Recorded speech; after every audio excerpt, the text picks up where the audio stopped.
सविस्तर बातम्यांना सुरुवात करूया। राष्ट्रवादी काँग्रेसमधला फुटीचा वाद निवडणूक आयोगाच्या दारी गेलाय। अजित पवार गटाने आपलाच खरा राष्ट्रवादी काँग्रेस पक्ष असल्याचा दावा केलाय। शुक्रवारी या वादावर निवडणूक आयोगासमोर पहिली सुनावणी होणार आहे। मात्र या सुनावणीपूर्वी दोन्ही बाजूने दावे प्रतिदावे केले जात आहेत।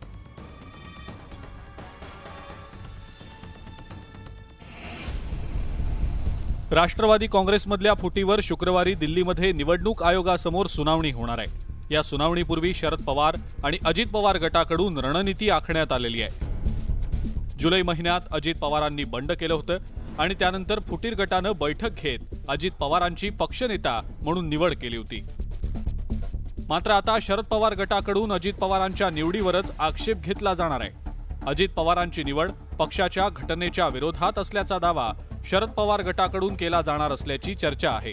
शरद पवारांच्या पक्षाध्यक्षपदी निवडीच्या पत्रावर छगन भुजबळ, अजित पवार, प्रफुल्ल पटेल आणि धनंजय मुंडे यांच्या सह्या आहेत आणि तोच मुद्दा शरद पवार गटाकडून उपस्थित केला जाणार आहे। शरद पवार गटानं अजित पवार गटापेक्षा 9,000 अधिक शपथपत्र निवडणूक आयोगासमोर दाखल केल्याचं बोललं जात आहे। अजित पवार गटानं दाखल केलेल्या शपथपत्रातल्या काही त्रुटी सुद्धा शरद पवार गटाकडून निवडणूक आयोगासमोर मांडल्या जाणार आहेत। अजित पवार गटानं दाखल केलेल्या शपथपत्रात 60 सरकारी कर्मचाऱ्यांचा समावेश असल्याचं बोललं जात आहे। तसंच अजित पवार गटानं काही मृत व्यक्तींच्या नावे शपथपत्र सादर केली असून त्यावर शरद पवार गट हरकत घेणार असल्याचं सूत्रांनी सांगितलं। मजेची बात यह है कि चुनाव के लिए नॉमिनेशन फॉर्म जो भरा और जिसमें मेरा नाम दे दिया, वो नॉमिनेशन फॉर्म में जो आज कहते हैं कि वो चुनाव ठीक नहीं था, उनकी खुद की सिग्नेचर है। उन्होंने खुद ये प्रस्ताव दिया था।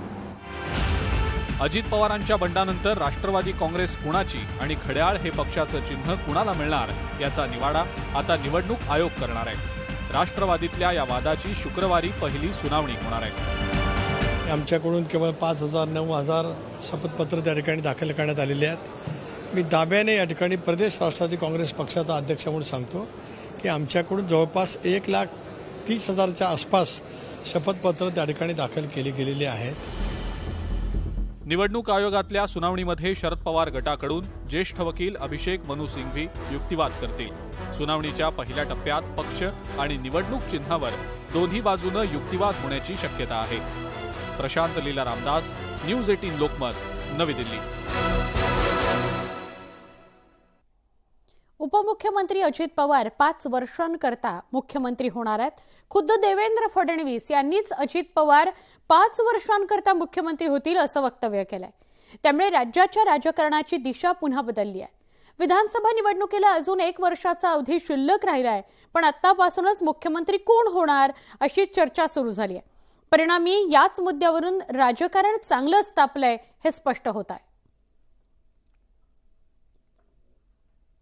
राजकारणात आहे त्या प्रत्येकाला कुठे ना कुठे कधी ना कधी संधी मिळणार आहे। अजितदादा त्यांच्या पक्षाचे मोठे नेते आहेत, निश्चित आमच्या शुभेच्छा त्यांच्या पाठीशी आहेत। पण त्यासोबत हे सगळ्यांनी वास्तविकता लक्षात घेतली पाहिजे की एकनाथ शिंदे मुख्यमंत्री आहेत, एकनाथराव शिंदे मुख्यमंत्री राहणार आहेत। एकनाथराव शिंदे मुख्यमंत्री असताना आम्ही एकत्रितपणे पुढच्या निवडणुकांना सामोरे जाणार आहोत। देवेंद्र फडणवीसांचं स्टेटमेंट आलं, आम्हाला दादाला फक्त 6 महिने मुख्यमंत्री 5 वर्ष मुख्यमंत्री करायचं आहे। कसं पाहता त्यांच्या स्टेटमेंट? छान आहे, तुमच्या तोंडात साखर पडाव। हे सगळं करा, पण जे मूळ भाजपचे कार्यकर्ते गेले 25 वर्ष जे ह्याच लोकांच्या विरुद्ध लढले, लाठेकाठे खाल्ले, जेलमध्ये गेले, आंदोलनं केली, त्यावेळी भ्रष्टाचाराच्या विरुद्ध बोलले, आता त्यांना बाजूला करून ह्या सगळ्या लोकांना सोबत घेता तुम्ही वॉशिंग मशीन मधून। फडणवीस साहेब म्हटलेले आहे की माननीय मुख्यमंत्री महोदय एकनाथजी शिंदे साहेबच राहतील आणि माननीय एकनाथजी शिंदे साहेबांच्या नेतृत्वाखालीच पुढच्या निवडणुका संपन्न होतील, हे फडणवीस साहेबच बोललेले आहेत। महाविकास आघाडीच्या काळातील विकास कामांना थेट स्थगिती देण्याचा निर्णय मागे घेत असल्याचं राज्य सरकारनं हायकोर्टात सांगितल्यानं या संदर्भातली याचिका बुधवारी निकाली काढण्यात आली आहे। हायकोर्टानं याची गंभीर दखल घेत गेल्या सुनावणीमध्ये राज्य सरकारला चांगलंच धारेवर धरलं होतं। अर्थसंकल्पामध्ये विकास कामांच्या निधीबाबत तरतूद करण्यात आल्यानंतर विकास निधी किंवा प्रकल्पांचं पुनर्विलोकन करण्याचा अधिकार सरकारला आहे की नाही, त्यावर मात्र हायकोर्टानं भाष्य करायला नकार दिलेला आहे. आमदारांचा फंड असेल, नगरसेवकांचा, माजी नगरसेवकांचा फंड असेल, आपण पाहताय पैशाची उधळपट्टी जशी चालली आहे. पण हे सगळं होत असताना वेदांता फॉक्सकॉन परत येणार आहे का, एअरबस टाटा परत येणार आहे का? मला वाटतं महत्त्वाची गोष्ट हेच आहे की हे जे घटनाबाह्य सरकार बसलेलं आहे ते आपल्या हिताचं काम करते की पलीकडच्या राज्याचं हिताचं काम करते, हे त्यांनी उत्तर देणं गरजेचं आहे. दिल्लीला गेलेले आहेत. आज मी मुख्यमंत्र्यांना ह्याच आतल्या कार्यक्रमात चॅलेंज दिलं होतं की चला सोबत बसूया, समोरासमोर बसू, वेदांता फॉक्सकॉन असेल, हे जे हॉस्पिटल आहे त्याच्यावर चर्चा करू. पण मला वाटतं ते ऐकून टीव्हीवर बघून ते स्वतः दिल्लीला पळालेले आहेत. न्यायालयानं द्यावं लागतंय मार्गदर्शन. तिथं सर्वोच्च न्यायालयाने पण ईडीला कानपडात मारली आहे, इकडे हेही मारतात. म्हणजे यातले अनेक जण तिकडे होते ना त्या सरकारमध्ये, मग तो निर्णयाला घेतला, तुम्ही जबाबदार नव्हता का तेव्हा? आज न्यायालयानं न्याय करून त्या सगळ्या स्थगिती उठवल्या. यातच या सरकारचा कारभार कसा चाललाय त्याचं हे उत्तम उदाहरण आहे. पालकमंत्री जाहीर झाल्यावर विरोधकांनी पुन्हा एकदा सत्ताधाऱ्यांवर निशाणा साधला. अजित पवार गटाला झुकतं माप दिल्यामुळे भाजपमधील निष्ठावंत नाराज असल्याचा आरोप आमदार रोहित पवारांनी केलाय. तर रोहित पवारांच्या आरोपांना भाजपनं काय उत्तर दिलं बघूयात. उपमुख्यमंत्री अजित पवार यांच्याकडे पुण्याचं पालकमंत्रीपद देण्यात आलं, तर पुण्याचे पालकमंत्री असलेल्या चंद्रकांत पाटील यांच्याकडे पुण्याऐवजी 2 जिल्हे म्हणजे सोलापूर आणि अमरावतीचं पालकमंत्रीपद देण्यात आलंय. मग काय, टीका करण्यासाठी रोहित पवार यांना चांगली संधी मिळाली. पालकमंत्रीपदाच्या मुद्द्यावरून भाजपच्या निष्ठावंतांमध्ये नाराजी असल्याची प्रतिक्रिया रोहित पवार यांनी दिली आहे. आगामी काळात निष्ठावंत आणि भाजपचे कार्यकर्ते सरकारचा विरोध करतील असा दावाही त्यांनी केला. भाजपचे निष्ठावंत आणि त्यांच्या संघटनेचे निष्ठावंत पदाधिकारी होते जसे चंद्रकांत दादा, यांना मात्र माघार घ्यावी लागली. याच्यावरून कुठेतरी एक संदेश जातो, खास करून भाजपमध्ये, की भाजपच्या निष्ठावंताला आज कुठेही जागा नाही. बाहेरून इम्पोर्ट केलेले जे काही नेते आहेत त्यांना जास्त महत्त्व भाजप देते आणि ही गोष्ट भाजपच्याच कार्यकर्त्यांना आवडत नाही. त्यामुळे येत्या काळामध्ये लोक तर या सरकारच्या विरोधात आहेतच, पण भाजपचे कार्यकर्ते नक्कीच भाजपच्या विरोधात जाताना आपण सर्वजण बघू. अजित पवार यांच्याकडे पुण्याचं पालकमंत्रीपद गेल्यामुळे राजकीय समीकरणं बदलली आहेत. कारण चंद्रकांत पाटील यांच्याकडे कोल्हापूरचं पालकमंत्रीपद सोपवलं जाण्याची शक्यता होती, पण तसं झालं नाही. परिणामी पुणे जिल्ह्यात दुसरे कोणतेच नाही तर फक्त अजित पवारच दादा असल्याचं स्पष्ट झालं. इकडे पालकमंत्री पदाच्या वाटपात काही वावगं झालेलं नाही अशी प्रतिक्रिया भाजपचे प्रदेशाध्यक्ष चंद्रशेखर बावनकुळे यांनी दिली आहे. आता त्यांनी निर्णय घेतला असेल, शेवटी सरकारमध्ये काय निर्णय होता तुम्ही त्याच्यात काही खूप काही आमचं काही से माझा नाही. पण मला वाटतं आता विस्तार होईल लवकरच अशी अपेक्षा आहे. लवकरच विस्तार झाला तर पुन्हा 14-15 मंत्री महाराष्ट्राला मिळतील. भाजप सरकारमधला मोठा पक्ष आहे, त्यामुळे मोठ्या भावानं काही त्याग करायचा असतो असं सांगून बावनकुळे यांनी एक प्रकारे अजित पवार गटाला झुकतं माप देण्यात आल्याचं मान्यच केलं. परिणामी रोहित पवार यांच्या टीकेला बळ मिळालंय. आता रोहित पवार यांनी केलेले दावे कितपत खरे ठरतात हे आगामी काळातच स्पष्ट होईल. तर दुसरीकडे अजित पवार गटात पालकमंत्री पदामुळे उत्साह संचारलाय. ऐन महापालिका, विधानसभा आणि लोकसभा निवडणुकांच्या तोंडावर अजित पवार यांच्याकडे पुण्याचं पालकमंत्री पद सुद्धा आल्यानं जिल्ह्यातील बळ आणखीन वाढण्याची शक्यता आहे. Bureau report, news 18 Lokmat. Vaidyanath सहकारी साखर कारखान्यासाठी पंकजा मुंडेंचे समर्थक मैदानात उतरलेत. जीएसटीची थकीत रक्कम भरण्याकरता 2 दिवसात तब्बल 7 कोटी रुपये जमा करण्यात आले. पण पंकजा मुंडेंनी ही मदत का नाकारली? परिणामी कारवाई झाल्यानंतर जीएसटी भरण्यासाठी मोठ्या प्रमाणात निधी उभारण्यात आला. मात्र मला हा निधी नको तर तुमचा आशीर्वाद द्या असं भावनिक आवाहन पंकजा मुंडेंनी केलं. विनंती करते की कोणीही आपल्या घरामध्ये आपल्या मुलीच्या लग्नासाठी जमवलेला चेक असेल, आपल्या शिक्षणासाठी मुलांच्या जमवलेला असेल, काही आणखी आपल्या व्यवसायासाठी जमवलेला असेल, ते कुठलेही पैसे मला देण्याचे काही कारण नाही. तुमचे चेक करून तुम्ही फोटो मला पाठवतायत, मोठ्या मोठ्या रकमा माझ्यापर्यंत आल्या, आता अंदाजानुसार मी घेतलाय 6-7 कोटीची रक्कम तर जमा देखील झाली आहे 2 दिवसांमध्ये आणि तुम्ही 20 नाही 40 कोटी जमा कराल याचाही मला विश्वास आहे. पण ते घेणं मला शोभत नाही. मला तुम्हाला देण्याच्या मी भूमिकेत आहे. कितीही अडचण झाली त्या आई लेकराच्या ताटातलं खात नसते. कोणी किती टीका केली तर मी तुमची आईच्याच भूमिकेत आहे. तुमच्या तोंडचा घास मी कधीच खाणार नाही. इथे एक छोटासा ब्रेक घेऊया. अजून काही बातम्यांसह काही क्षणात पुन्हा भेटूया. पहा फक्त महाराष्ट्राची खबरबात. महाराष्ट्राची खबरबात या बुलेटिनमध्ये आपल्या सगळ्यांचं पुन्हा एकदा स्वागत. बातमी नांदेडमधून आपण बघणार आहोत. नांदेडमधील शासकीय रुग्णालयात मृत्यूतांडव सुरू आहे असं म्हटलं तरी अतिशयोक्ती ठरणार नाहीये. कारण गेल्या 24 तासात आणखी 14 जणांचा मृत्यू झाल्याचं समोर येते. अत्यंत भीषण वास्तव आहे. आता 4 दिवसात तब्बल 51 रुग्णांचा मृत्यू झाल्याचा प्रकार समोर आलाय. या रुग्णांचा उपचारादरम्यान मृत्यू झाल्याची माहिती मिळतेय. दरम्यान गेल्या 24 तासात झालेल्या 14 जणांच्या मृत्यूमध्ये 3 बालकांचा समावेश आहे.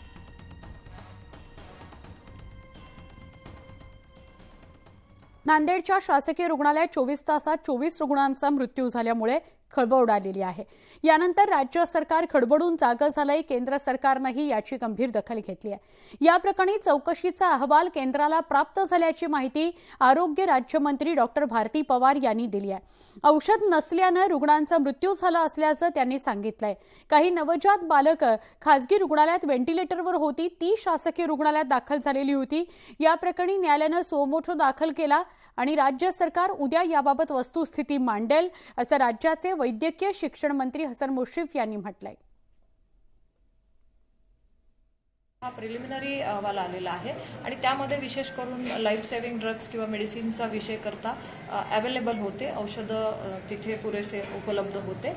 आता त्या कमिटीमध्ये पेडियाट्रिशियन आहे, सर्जन आहेत, मेडिसिनचे डॉक्टर्स आहेत. याच्यावर ही कमिटी